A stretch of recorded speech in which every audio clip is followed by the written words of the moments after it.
الذي من علينا بهداياتنا وإيصال مرامنا محمدا رحمة للعالمين،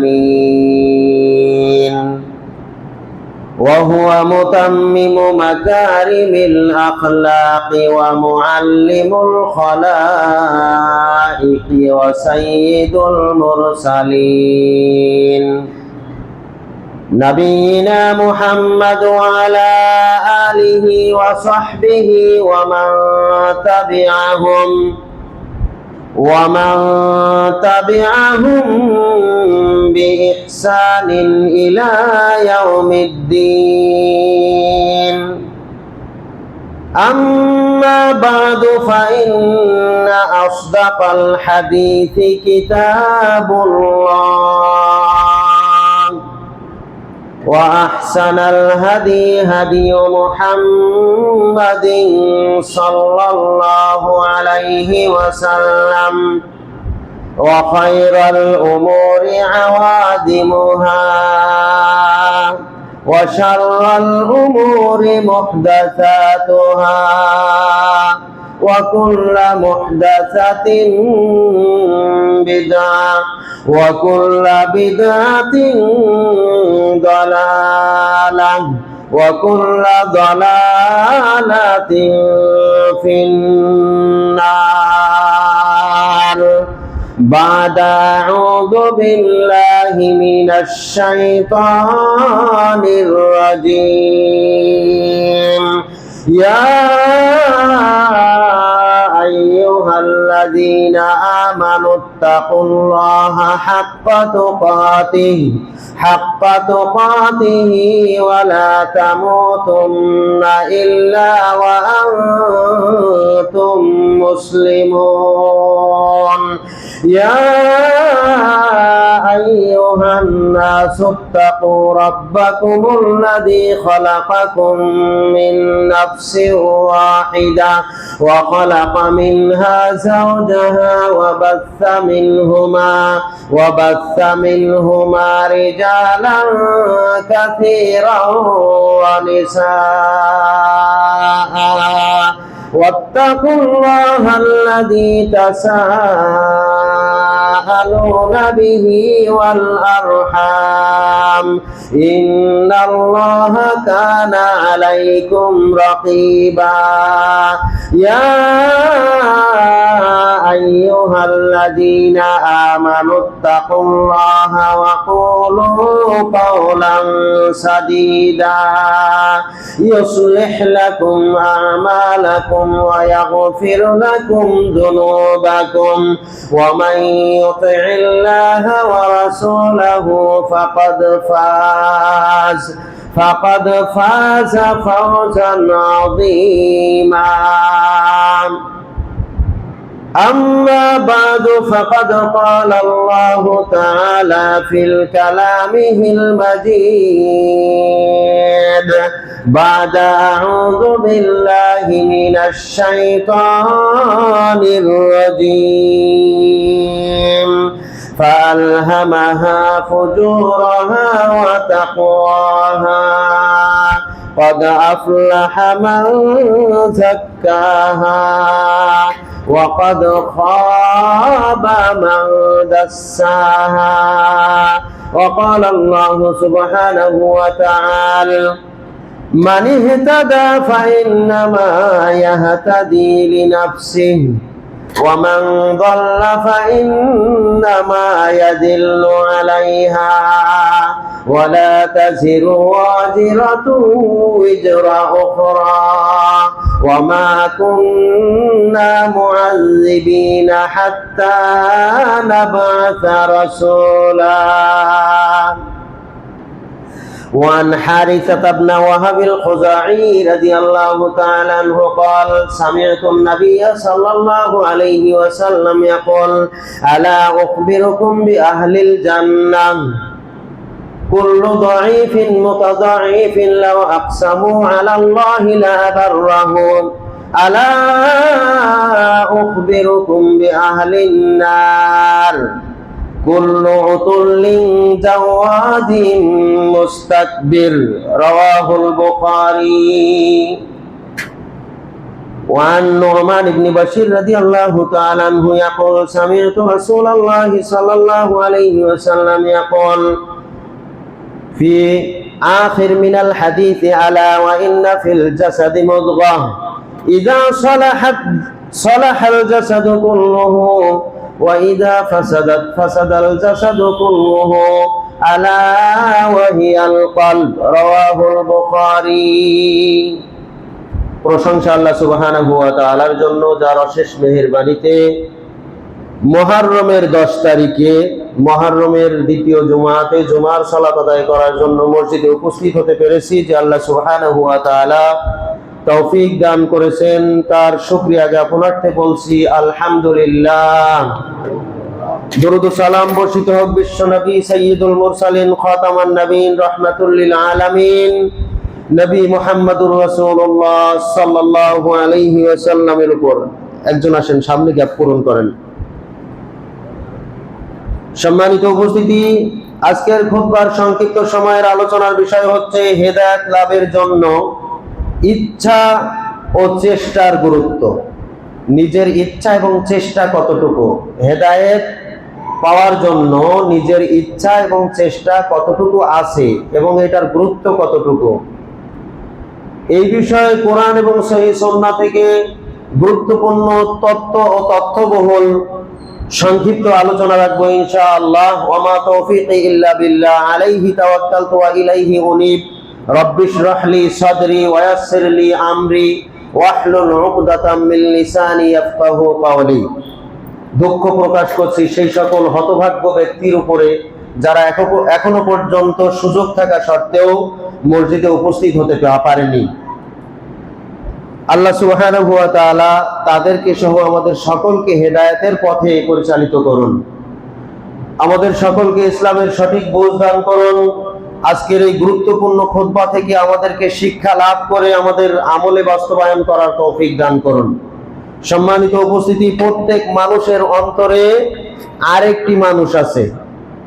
সেই মানুষটা আসলে আমাদের মতো মানুষ না। আমরা যেটাকে মানুষ মনে করি সেটা হচ্ছে এই যে সুন্দর চেহারা, সুন্দর শরীর, সুন্দর হাত পা কান চোখ, এগুলি মানুষ। কিন্তু আসলে এটা কি মানুষ? মানুষ আসলে কোনটা? ভিতরে আরেকটি মানুষ আছে, তার নাম হচ্ছে রূহ। ইয়াসআলুনাকা আনির রূহ। মানুষ তোমাকে জিজ্ঞাসা করে রূহ কি? কুলির রূহু মিন আমরি রব্বি। তুমি বলে দাও রূহটা হচ্ছে আল্লাহ তাআলার একটা নির্দেশ, আদেশ, সেটা আমাদের ভিতরে অবস্থান করছে। ওই ভিতরটা যার ভালো সে হচ্ছে ভালো মানুষ, আর ভিতরটা যার খারাপ সে হচ্ছে খারাপ মানুষ। ভিতরের ওই রূহ, এই আত্মা যার রয়েছে সে জীবিত, ওই রূহটা যার নাই সে কি? মৃত। একটা মানুষ আমরা দেখি, তাকে মানুষ বলি, যখন তার রূহটা ভিতর থেকে চলে যায় তখন তাকে কি বলি?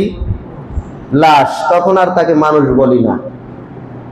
সে আপনার ভাই হোক, আপনার পিতা হোক, আপনার স্ত্রী হোক, আপনার সন্তান হোক, সে এখন আর মানুষ নাই, এখন কি? লাশ। কারণ তার ভিতরের যে মানুষ সেটা এখন আর নাই।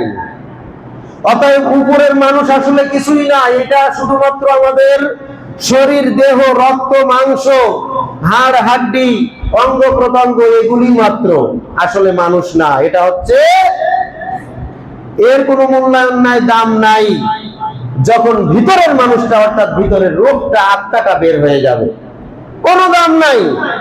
যার কারণে এটাকে যত দ্রুত আমরা মাটির নিচে দাফন করতে পারি ততই আমরা স্বস্তি পাই, শান্তি পাই। যতক্ষণ উপরে থাকে ততক্ষণ আমরা ঝামেলার মধ্যে থাকি। অতএব প্রকৃত মানুষ হচ্ছে ভিতরের মানুষ, উপরের মানুষ কিছুই নয়।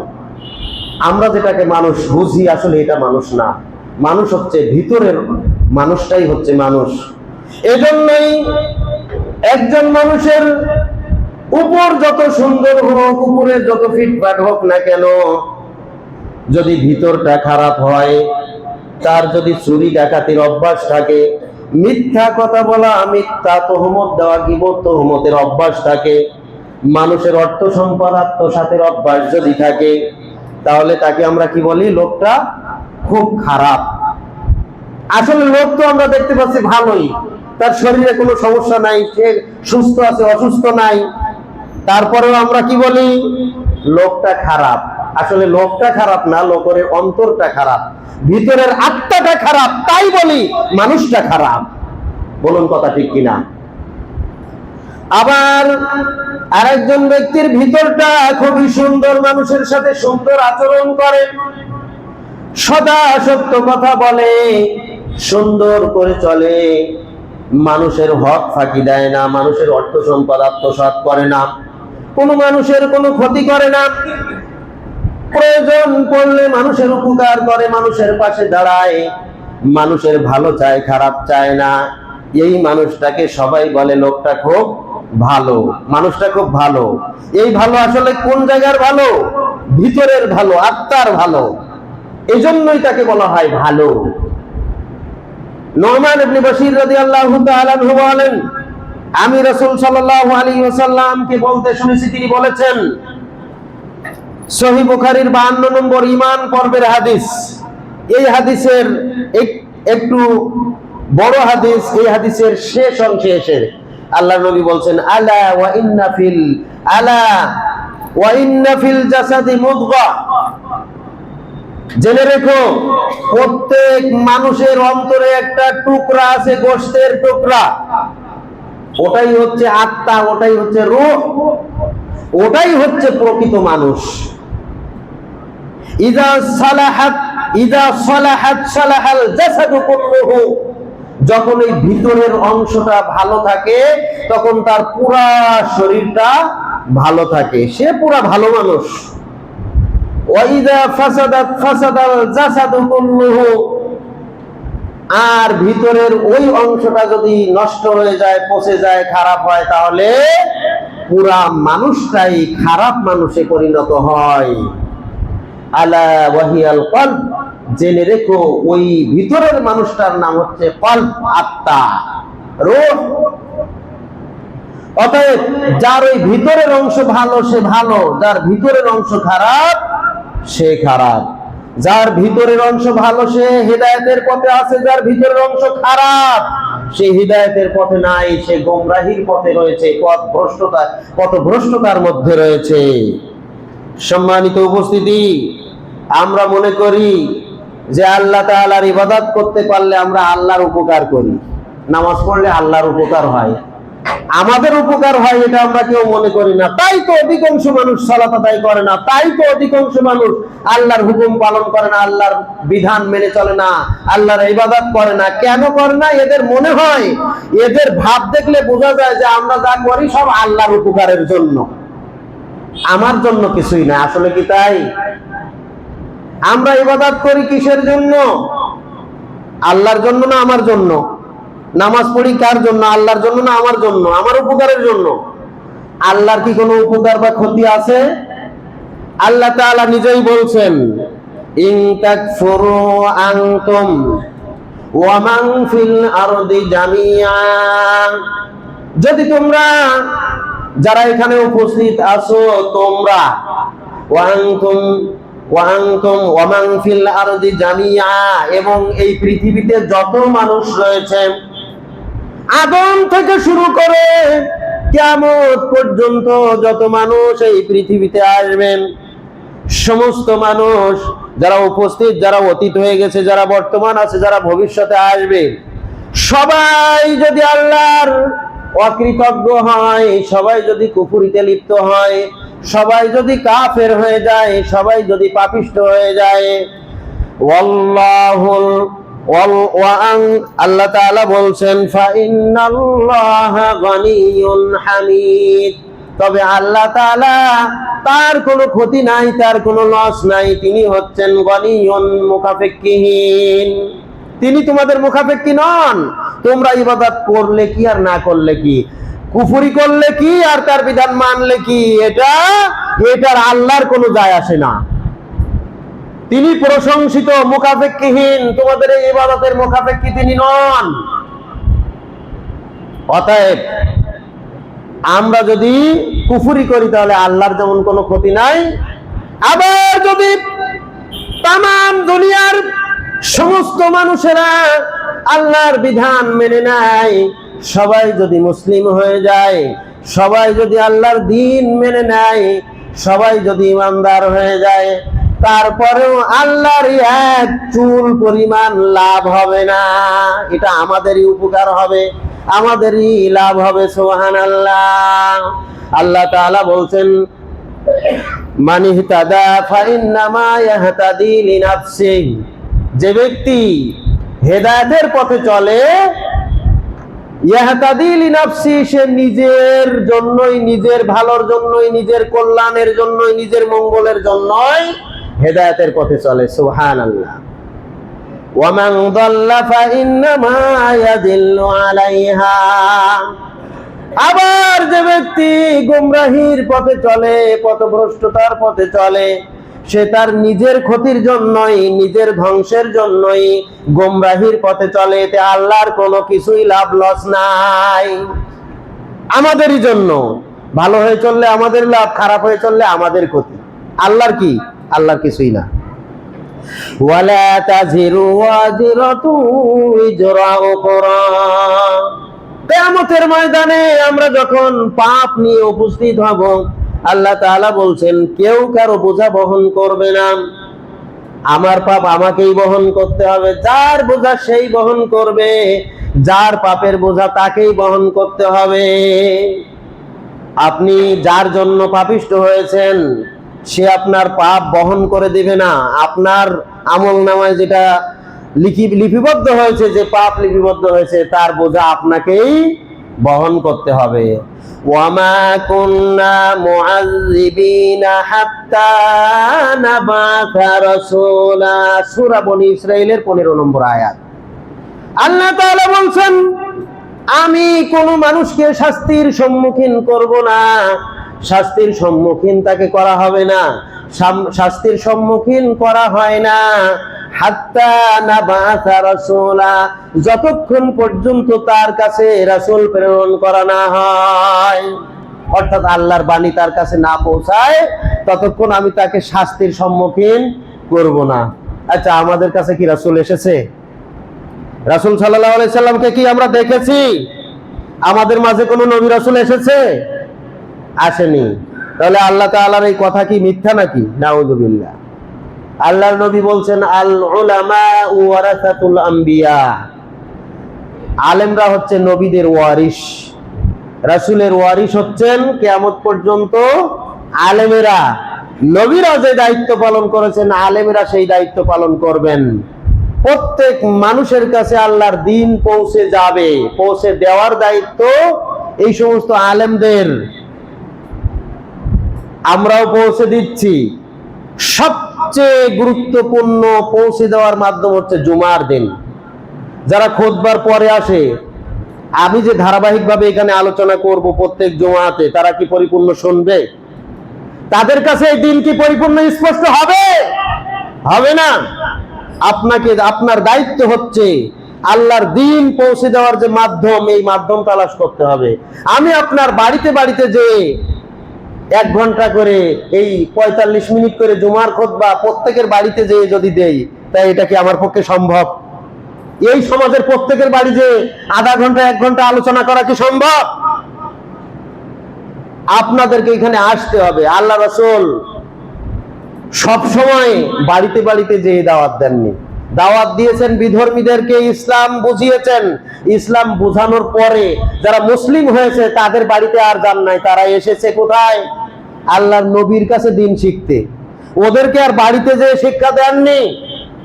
তাই তো আবু হুরায়রা বাড়ি ঘর সব কিছু ছেড়ে আল্লাহর নবীর সান্নিধ্যে থেকে দিন শিক্ষা লাভ করেছেন, হাদিস শিখেছেন। তাই তো আসহাবে মানে আহলে সুফফার 70 থেকে 80 জন সাহাবী দুনিয়াদারি সবকিছু ছেড়ে দিয়ে আল্লাহর নবীর সাথে থেকে দিন শিক্ষা লাভ করেছেন। তাদের ইচ্ছা ছিল আল্লাহর দিন জানার জন্য যেন এক চুল পরিমাণও জানতে বাকি না থাকে, এই জন্য তার সংস্পর্শে থেকেছেন। সাহাবায়ে কেরাম রাদিয়াল্লাহু তাআলা আনহুম আজমাইন, তারা আল্লাহর নবীর কাছ থেকে দ্বীন শিখেছেন কোথায়? বাড়িতে যেয়ে না মসজিদে এসে? মসজিদে এসে। আল্লাহর নবী জুমার খুতবা দিয়েছেন, জুমার খুতবায় শিক্ষা লাভ করেছেন। সালাতের পরে যখনই প্রয়োজন হয়েছে তখনই শিক্ষা দিয়েছেন, হাদিস শিক্ষা দিয়েছেন, কোরআন শিক্ষা দিয়েছেন। তারা শিখে নিয়েছে, বাড়িতে বাড়িতে যেয়ে শিক্ষা দেননি। যারা ইসলাম গ্রহণ করবে, আল্লাহর কাছে আত্মসমর্পণ করার জন্য প্রতিজ্ঞাবদ্ধ হবে, তাদের শিখতে হবে এই মসজিদে এসে, বাড়িতে বাড়িতে নয়। দ্বীন শিখতে হবে বাড়ি থেকে বের হয়ে মসজিদে এসে, মাদ্রাসায় এসে, বাড়িতে বসে থেকে নয়।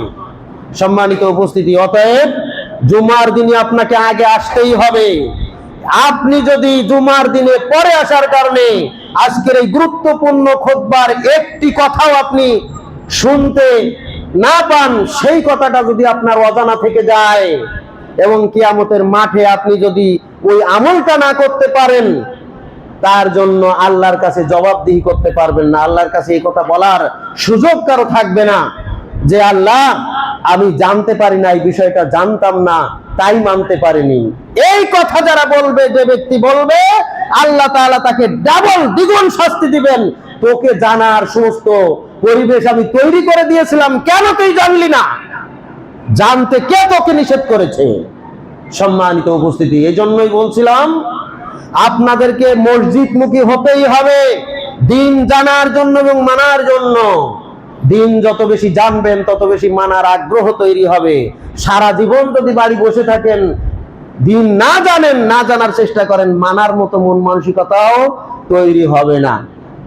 আল্লাহ তাআলা বলছেন, ওয়ামা কুন্না মুআযযিবিনা হাত্তা নাবআসা রাসূলা, যতক্ষণ পর্যন্ত মানুষের নিকটে আমার রাসূল প্রেরিত না হবে ততক্ষণ পর্যন্ত তাকে আমি শাস্তির সম্মুখীন করব না। অতএব বোঝা যাচ্ছে প্রত্যেক মানুষের নিকটে রাসূল প্রেরণ মানে তাদের নিকটে আল্লাহর দ্বীন পৌঁছে যাবে। এই যে আজকের মুসলিমদের পরিবেশ, এই পরিবেশে জুমার খুতবার মাধ্যমে আপনাদের কাছে দ্বীন পৌঁছানো হচ্ছে। 5 ওয়াক্ত সালাতে যখনই প্রয়োজন হচ্ছে আল্লাহর দ্বীন আপনাদের কাছে পৌঁছানোর চেষ্টা করা হচ্ছে। এরপরেও বারবার আপনাদেরকে বলা হচ্ছে, কোন বিষয় আপনি জানেন না আমার কাছে জিজ্ঞাসা করেন, আমি আপনাদেরকে জবাব দেব। আমি যদি না জানি, জেনে তারপরে জবাব দেব। এই কথা কি ইমাম সাহেবরা বলে না? এই কথা কি আলেমেরা বলে না? কিন্তু আপনারা কয়জন জিজ্ঞাসা করেন? দ্বীন সম্পর্কে জানার জন্য চেষ্টা করেন কয়জন? আপনারা কি ইমাম সাহেবরে বলেছেন যে ইমাম সাহেব আপনি আমাদেরকে নিয়ে মাগরিবের পরে বসেন, আমরা ফিরে আসি, আমাদের সময় আছে, আমরা মসজিদে বসবো, দ্বীন শিখবো, কোরআন শিখবো? বলেছেন? কই, আমি আসার পরে তো শুনলাম না। শুধু বেশি অঙ্কের টাকা দিয়ে, বড় অঙ্কের টাকা দিয়ে ইমাম সাহেব রাখলে তো কাজ হবে না। তাকে নিয়ে তার দায়িত্ব তো পালন করানোর জন্য আপনাদেরকেই এগিয়ে আসতে হবে, নাকি আমি নিজে থেকেই আপনাদের করব? আপনাদের এগিয়ে আসতে হবে। দ্বীন জানার প্রয়োজন আপনাদের, আমার না।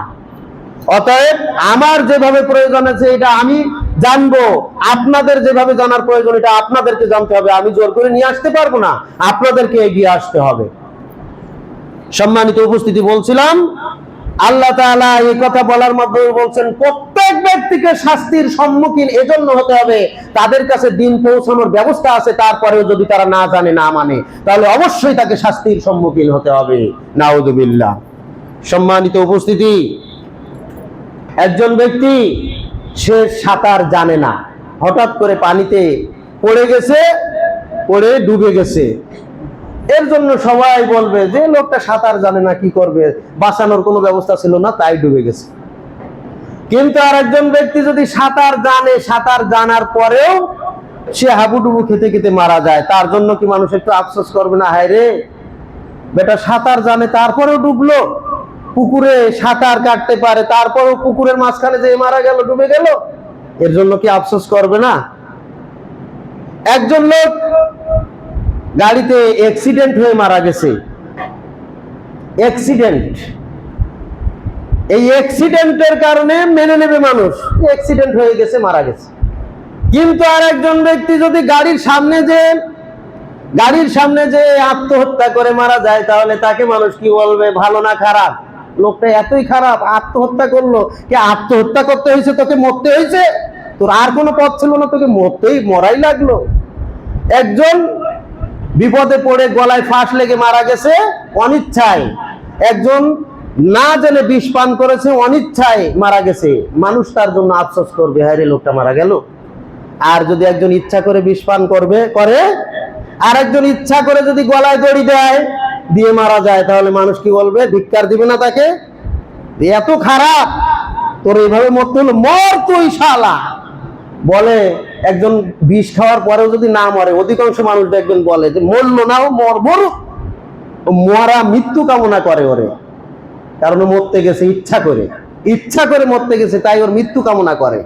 একজন গলায় দড়ি দেওয়ার পরেও তার আত্মীয় স্বজন বাঁচানোর চেষ্টা করলে অধিকাংশ মানুষ তার মৃত্যুই কামনা করে, মরুক শালা, বলে না? তার মানে যারা ইচ্ছা করে আত্মহত্যা করে, কেউ তাকে ভালো চোখে দেখে না, সবাই তাকে তিরস্কার করে। বলুন কথা ঠিক কিনা? আপনারা কি আমার কথা বোঝেন? তাহলে আপনারা আমার কথার সাথে জবাব দিবেন, তাহলে আমি বুঝবো যে আপনাদের খুতবার প্রতি মনোযোগ আছে। আর যদি কিছুই না বলেন, বোবার মতো বসে থাকেন, তাহলে বুঝবো যে আপনারা বুঝতেছেন না আমার কথা। সম্মানিত উপস্থিতি, বলছিলাম একজন লোক যদি না জেনে বিপদগ্রস্ত হয়ে মারা যায়, তাহলে তার জন্য মানুষ আফসোস করবে, দোয়া করবে, কিন্তু তার কেউ তিরস্কার করবে না। কিন্তু একজন জেনে বুঝে যদি আত্মহত্যা করে, তাহলে সবাই তাকে তিরস্কার করবে, ধিক্কার দিবে, তার জন্য দোয়াও কেউ করতে চাবে না, তার জানাজায় শরীক হতে চাবে না। একজন লোক যদি জানে এখানে তার আছে, বিদ্যুতের তারের লাইন খোলা আছে, এই যে এতটুকু লাইন এখানে আগায় বিদ্যুতের লাইন আছে, ওটা টেস্টার ছাড়া কি সরাসরি হাত দিবে কেউ? কোন মিস্ত্রিও হাত দিবে সরাসরি? যতক্ষণ না জানবে যে এখানে কারেন্ট নাই, ততক্ষণ হাত দিবে না। আগে টেস্টার দিয়ে ভালো করে দেখবে যে বিদ্যুৎ আছে কিনা, দেখার পরে নিশ্চিত হয়ে তারপরে হাত দেয়। কোন মানুষ জেনে শুনে বিদ্যুতে হাত দিবে না, বিদ্যুতের এই তারে যতক্ষণ সংযোগ থাকবে হাত দিবে না, কারণ সে ভালো করেই জানে হাত দিলেই আমার বিপদ আছে না নাই। কিন্তু হঠাৎ করে যদি কেউ না জানে হাত লেগে যায়, এর জন্য সে বিপদগ্রস্ত হয়, তাহলে এটা তার দোষ না, মানুষও তাকে কিছুই মনে করবে না। কিন্তু জেনে শুনে কেউ বিদ্যুতের তারে হাত দেবে না। জেনে শুনে যদি হাত দেয়, তাহলে সে ভালো মানুষ না, আসলে তার মাথার কোনো সমস্যা আছে, মস্তিষ্কে অবশ্যই সমস্যা আছে, না হলে বিদ্যুতের তারে হাত দিবে কেন?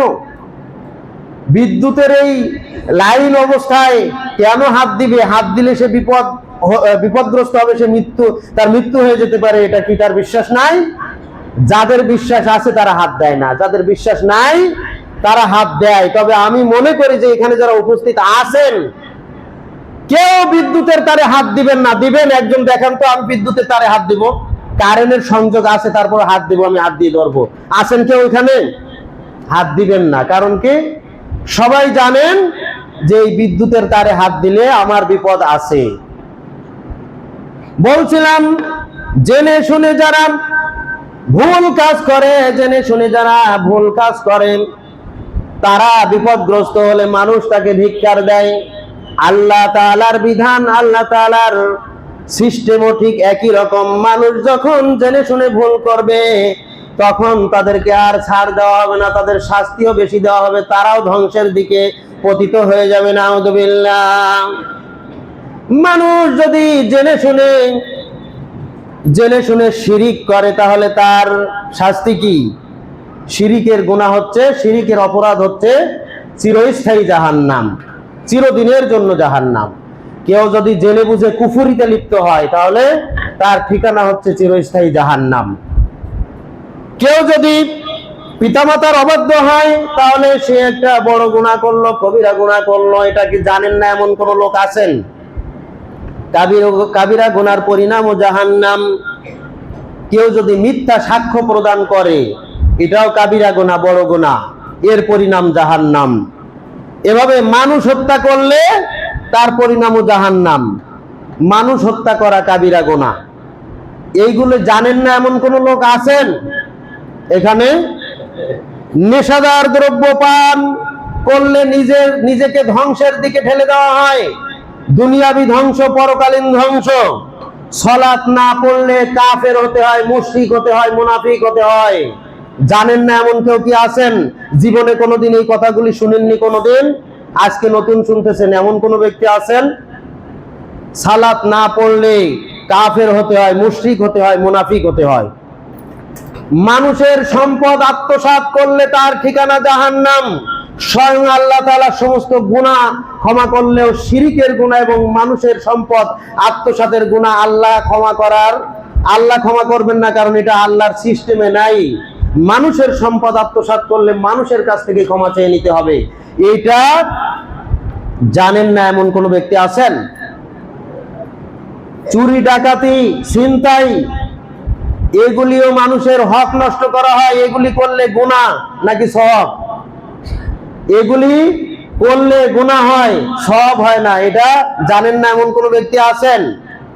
আত্মীয়তার সম্পর্ক ছিন্ন করলে কাবিরা গুনাহ। সুদ, ঘুষ, ব্যভিচার, এগুলি সবই কাবিরা গুনাহ। তারপরে ওজনে কম দেওয়া কাবিরা গুনাহ। টাকনুর নিচে কাপড় পরা, তার ঠিকানাও জাহান্নাম। এগুলির সবগুলি ঠিকানা হচ্ছে জাহান্নাম। এগুলি সবই হচ্ছে বড় বড় গুনাহ। এই গুনাহগুলি জানেন না এমন কোন ব্যক্তি আছেন যে এইগুলির পরিণাম জাহান্নাম? এইগুলি করলে জাহান্নামে যেতে হবে, জানেন না এমন কেউ আছেন? এমন কেউ নাই এইগুলো জানেন না, তারপরেও জেনে শুনে অধিকাংশ মানুষ সালাত আদায় করে না। বলুন কথা ঠিক কিনা? জেনে শুনে বহু মানুষ আছে চুরি, ডাকাতি, ছিনতাই করে। জেনে শুনে বহু মানুষ আছে সুদ, ঘুষের সাথে জড়িত। জেনে শুনে বহু মানুষ আছে ব্যভিচারে লিপ্ত হয়। জেনে শুনে বহু মানুষ আছে মিথ্যা সাক্ষ্য দেয়। জেনে শুনে বহু মানুষ আছে যারা টাকনুর নিচে কাপড় পরে, পুরুষেরা, মহিলারা টাকনুর নিচেই পরবে, উপরে পরবে না। সম্মানিত উপস্থিতি, এভাবেই জেনে শুনে বহু মানুষ আছে শিরিক করে, কুফরি করে, জেনে শুনে এই সমস্ত কাবিরা গুনাহে লিপ্ত হয়, বড় গুনাহে লিপ্ত হয়। তাদের দৃষ্টান্ত হচ্ছে ওই ব্যক্তির মতো যে ব্যক্তি জেনে শুনে বিদ্যুতের তারে হাত দেয়। বিদ্যুতের তারে হাত দিলে তার যেমন ধ্বংস ডেকে আনে, জেনে শুনে কেউ যদি গুনাহে লিপ্ত হয়, জেনে শুনে কেউ যদি আল্লাহর বিধান পরিত্যাগ করে, তাহলে ওই বিদ্যুতের তারে তাকে ধ্বংস করবে, দুনিয়াবি ধ্বংস। কিন্তু এই অন্যায় করার কারণে অথবা আল্লাহর বিধান পরিত্যাগ করার কারণে সে হবে দুনিয়া এবং আখিরাতে ধ্বংস। নাউযুবিল্লাহ। এই ধ্বংস বিদ্যুতের তারে হাত দিলে যত ধ্বংস, তার চাইতে লক্ষ লক্ষ কোটি কোটি গুণ বেশি ধ্বংস ডেকে আনবে তার, যে জেনে শুনে এই কাজগুলি করবে। নাউযুবিল্লাহ। অথচ আমরা অধিকাংশ মানুষ জেনে শুনেই পাপ করি, জেনে শুনেই সালাত ত্যাগ করি, জেনে শুনেই আল্লাহর বিধান ত্যাগ করি। তার মানে হচ্ছে আমরা মানুষ বটে, কিন্তু ভিতরের মানুষটা আসলে মানুষ নাই। ভিতরে আমাদের নষ্ট হয়ে গেছে, পচে গেছে, যার কারণে উপরে শুধু মানুষের খোলসটা আছে, আত্মাটা বের হয়ে গেলে যেমন লাশ, আমরা ঠিক লাশের মতো, আসলে মানুষ নাই। অধিকাংশ মানুষ আমরা মানুষই হতে পারিনি, যার কারণে আমরা হেদায়েতের পথে নাই, গোমরাহির পথে। সম্মানিত উপস্থিতি, একজন ব্যক্তি, সময় শেষ হতে চলেছে, সময় খুবই কম। একজন ব্যক্তি যদি রাষ্ট্রে বসবাস করার কারণে রাষ্ট্রের আইন মানতে হয়, মেনে চলতে হয়, রাষ্ট্রের আইন যদি না মানে, তাহলে সে যদি রাষ্ট্রের কাছে ধরা খায়, তাহলে তার কি শাস্তি হবে না? একজন ব্যক্তি রাষ্ট্রের আইন না মানার কারণে তার কি শাস্তির সম্মুখীন হতে হবে না? যদি সে ধরা খায়, তাকে কি জেলখানায় যেতে হতে পারে না? তার কি পুলিশের ডান্ডা খাওয়া লাগতে পারে না? তার কি ওই যে বৈদ্যুতিক শকের মতো বা তার চাইতে কঠিন শাস্তির সম্মুখীন করা হয় না? রাষ্ট্রদ্রোহী একজন ব্যক্তি, একজন ডাকাত যদি ধরা পড়ে, একজন চোর যদি ধরা পড়ে, একজন ছিনতাইকারী যদি ধরা পড়ে, একজন হত্যাকারী ব্যক্তি যদি ধরা পড়ে, তাহলে রাষ্ট্র তাদেরকে রাষ্ট্রীয় দণ্ড দেয়, কারণ রাষ্ট্রে এগুলি হচ্ছে অপরাধ। আল্লাহর দৃষ্টিতে এগুলো অপরাধ, কিন্তু রাষ্ট্রীয় অপরাধ যেগুলি, সেগুলির কারণে রাষ্ট্র তাকে শাস্তি দেয়। এই জন্য রাষ্ট্রে যখন আপনি বসবাস করবেন, আমি বসবাস করব, তখন রাষ্ট্রের আইন মেনে চলতে হয়। আমরা প্রত্যেকেই আল্লাহর রাষ্ট্রে বসবাস করি নাকি বাইরে? রাষ্ট্রে একটা বাংলাদেশে বাস করলে যেমন বাংলাদেশের আইন মেনে চলতে হয়, এই পৃথিবী হচ্ছে আল্লাহ তাআলার রাষ্ট্র। নাকি কোনো সন্দেহ আছে? সন্দেহ আছে নাকি? আল্লাহ তাআলার রাষ্ট্র, আল্লাহ তাআলার জায়গা, এই জায়গায় যদি বসবাস করে আল্লাহ দ্রোহী হয়ে যায়, আল্লাহর আইনকে অমান্য করি, তাহলে আল্লাহ কি আমাদেরকে এমনি ছেড়ে দিবেন? আর আল্লাহর জায়গা ছাড়া কোনো জায়গা কি আছে? ইয়া মাশারাল জিন্নি ওয়াল ইনসি ইন ইসতাতাতুম আন তানফুদু মিন আকতারিস সামাওয়াতি ওয়াল আরদি ফানফুদু। হে জিন এবং মানব সম্প্রদায়, ইয়া মাশারাল জিন্নি ওয়াল ইনস ইন ইসতাতাতুম, তোমরা কি সক্ষম আন তানফুদু মিন আকতারিস সামাওয়াতি ওয়াল আরদ, এই যে আসমান দেখতে পাচ্ছ, এই যে জমিন দেখতে পাচ্ছ, আসমান এবং জমিনের বাইরে অন্য কোন জায়গায় তোমরা চলে যাবে, এই যেতে কি তোমরা সক্ষম আছো? সক্ষম আমরা? আল্লাহর যে জায়গা আছে, আল্লাহর যে রাষ্ট্র আছে, আল্লাহর যে মুলকিয়াত আছে, এর বাইরে তোমরা চলে যাবে? লা তাং, আল্লাহ তাআলা বলছেন লা ফানফুদু, তোমরা দেখাও পারলে, এই রাষ্ট্রের আল্লাহর আয়াতের বাইরে যে দেখাও পারলে, লা তানফুদুনা ইল্লা বিসুলতান, আল্লাহ তাআলার এই যে সালতানিয়াত, এই যে রাষ্ট্র বিরাট দুনিয়া এবং আসমান, আসমান জমিন, এর বাইরে কোনো কিছুই নাই, সবকিছুর মালিকত্ব কার? সবকিছুর রাজত্ব কার? আল্লাহ তাআলার। অতএব আল্লাহ তাআলা বলছেন লা তানফুদুনা ইল্লা বিসুলতান, আল্লাহর এই রাজত্বের বাইরে যাওয়ার ক্ষমতা কেউ রাখো না। তোমার দেশে বাস করতে গেলে দেশের আইন যেমন মেনে চলতে হয়, আল্লাহর এই জায়গায়, এই জমিনে বসবাস করতে গেলে আল্লাহর আইন মানা ছাড়া কোনো গতি নাই। সুবহানাল্লাহ। অতএব আমাদেরকে আল্লাহর আইন মেনেই চলতে হবে। সম্মানিত উপস্থিতি, আমরা অনেকেই নিজের ইচ্ছা মতো যেভাবে ইচ্ছা সেভাবেই চলি। আমরা অনেকেই বলি, ভাই আপনি নামাজ পড়েন না? তো আল্লাহ পড়ালে পড়বো। আপনি হেদায়েতের পথে আসেন, আল্লাহ যদি হেদায়েত, আল্লাহ যেদিন হেদায়েত করবে সেই দিন আমি হেদায়েত হব, আমি সেই দিন নামাজ পড়বো, সেই দিন দাড়ি রাখবো, সেই দিন আল্লাহর বিধান মেনে চলবো। তার মানে এর ইচ্ছা হচ্ছে, এর মনে হচ্ছে যে আল্লাহ তাআলা নিজে থেকেই তাকে হেদায়েত দান করবেন। এর মন মানসিকতা এরকম যেন মনে হয় যে আমি যখন দাড়ি চাচতে যাই, তখন আল্লাহ তাআলার যদি এতই ঠেকা থাকে আমাকে এর থেকে বাধা দেওয়ার, তাহলে এই খুরটা ইসমাইলের ছুরি যেমন কাটেনি, ভূতা হয়ে গেছে, ইসমাইল জবেও হয়নি, ওই রকম কেন হতে পারে না? খুরটা যদি ওই মুহূর্তে ভূতা হয়ে যেত, তাহলে তো আমার দাড়ি আর চাচা লাগতো না, দাড়ি রেখে দিতাম। এরকম যেন মনে হয়, এর ভাব দেখলে মনে হয় এরকম। সম্মানিত উপস্থিতি, যারা ঘুষ খায়, ঘুষ বন্ধ হয় না, নসিহতে কাজ হয় না, তাদের ভাবটা দেখলে মনে হয় তারা বলতে চাচ্ছে এই কথা যে আমি যখন ঘুষ নেই তখন আল্লাহ তাআলা আমার হাতটা বন্ধ করে দিলে তো পারে, তখন আর আমার হাত না চললে তো আর নিতে পারি না। তার মানে আল্লাহ তাআলা নিজেই যেন তাদেরকে বন্ধ করে দিলে আল্লাহ তাআলা হেদায়েত দিবে, তাই তারা হেদায়েত হবে। আল্লাহ তাআলা তাকে নামাজ পড়ালে সে নামাজ পড়বে, সে নিজে থেকে করবে না। নাউযুবিল্লাহ। আল্লাহ তাআলা বলছেন হেদায়েত আল্লাহ তাআলা নিজে করবেন না, হেদায়েতের পথে তোমাকে আসতে হবে। তোমাকে হেদায়েতের পথে আসলে আল্লাহ তাআলা তোমাকে পথ দেখাবেন। ওয়াল্লাযীনা জাহাদু ফিনা, সূরা আনকাবুতের 69 নম্বর আয়াত, আল্লাহ তাআলা বলছেন ওয়াল্লাযীনা জাহাদু ফিনা, যারা আমার রাস্তায় চলার জন্য চেষ্টা করেন, সাধনা করে, আল্লাহর আমার রাস্তায় চলার জন্য প্রচেষ্টা চালায়, লানাহদিয়ান্নাহুম সুবুলানা, অবশ্যই অবশ্যই আমি তাদেরকে আমার রাস্তা দেখাই। সুবহানাল্লাহ। যখন কোন ব্যক্তি, কোন বান্দা আল্লাহর রাস্তায় চলার জন্য চেষ্টা করে, তখন আল্লাহ তাআলা তাদেরকে আল্লাহর রাস্তায় চলার তৌফিক দান করে।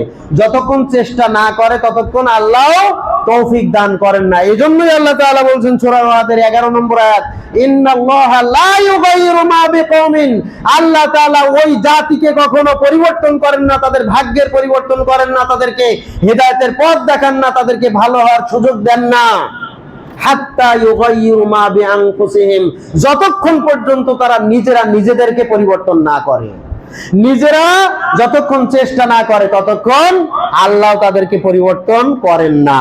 আল্লাহ তাআলা আর বলছেন সূরা নাজমের 39 নম্বর আয়াত, ওয়া আল্লাইসা লিল ইনসানি ইল্লা মা সা, প্রত্যেক আল্লাহর প্রত্যেক বান্দা তাই পায় যার জন্য সে চেষ্টা করে। অতএব হেদায়েতের পথে আসার জন্য যারা চেষ্টা করে তাদেরকে আল্লাহ তাআলা হেদায়েত দান করেন, যারা চেষ্টা করে না তাদেরকে আল্লাহর এত ঠেকা পড়ে নাই যে তাদেরকে ধরে এনে জোর করে করাবেন, এটা আল্লাহ তাআলার নিয়মের মধ্যে পড়ে না। সম্মানিত উপস্থিতি, সময় শেষ হয়ে গেছে, একটা উদাহরণ দিয়ে শেষ করে দিচ্ছি। কোন ব্যক্তি যদি মনে করে আমি আল্লাহর উপরে তাওয়াক্কুল করে এই যে পানিতে চলছি, আল্লাহ যদি আমাকে বাঁচায় তাহলে আমি বাঁচবো, না হলে আল্লাহ আমাকে বাঁচাক আমি বাঁচবো।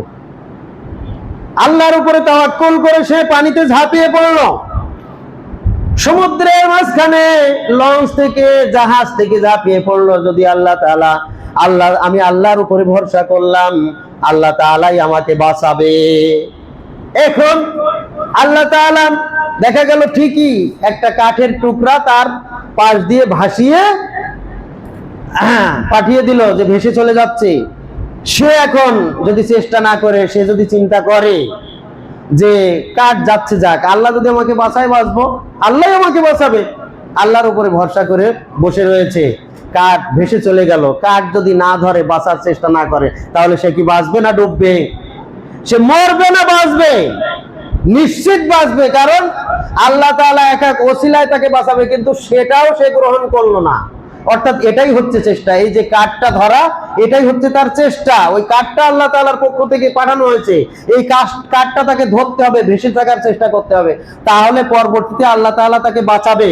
কিন্তু সে এই চেষ্টাটাও করলো না। সে কি বলছে, আল্লাহ যেদিন হেদায়েত করে সেই দিন নামাজ পড়বো, আল্লাহ যেদিন আমাকে নামাজ পড়ার তৌফিক দেয় সেই দিন নামাজ পড়বো। জি না, মৃত্যু হয়ে যাবে, মৃত্যুর আগ পর্যন্ত আপনি আল্লাহর পথে আসতে পারবেন না আপনার নিজের চেষ্টা না থাকলে। অতএব আপনাকে চেষ্টা থাকতে হবে। সম্মানিত উপস্থিতি, আজকের খুতবার যে প্রস্তুতি আমার ছিল তার অর্ধেক হয়েছে, বাকি অর্ধেক ইনশাআল্লাহ আগামী খুতবায় যদি আল্লাহ তৌফিক দান করে তাহলে আলোচনা করব। তাহলে মূল কথা হচ্ছে, এই আল্লাহর পথে আপনাকে আসা ছাড়া যেমন কোনো গতি নাই, ঠিক তেমনি ভাবে আল্লাহর পথে আসার জন্য আপনার চেষ্টা ছাড়া আপনাকে কেউ আল্লাহর পথে নিয়ে আসবে না।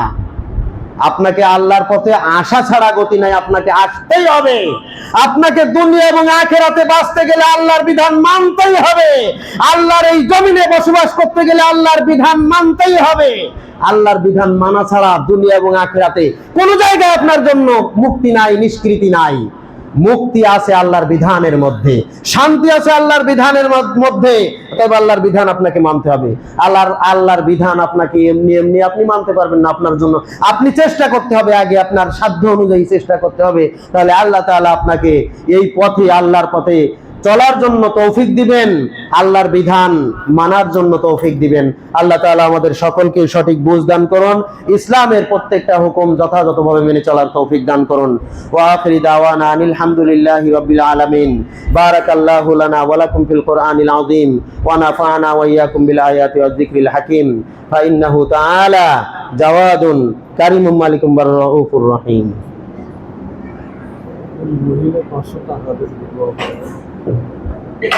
الحمد لله نحمده ونستعينه ونستغفره ونؤمن به